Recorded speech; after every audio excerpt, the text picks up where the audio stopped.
ওই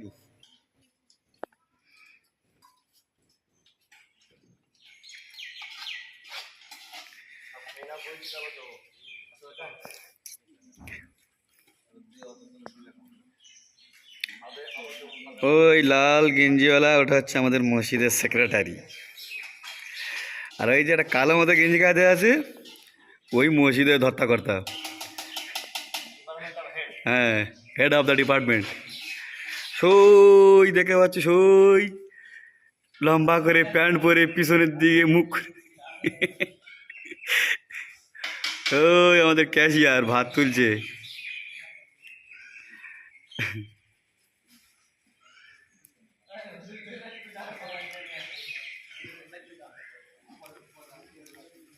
ক্যাশিয়ারের মুখটা দেখা যায় না, একটু ভালো করে দেখাও। হ্যাঁ।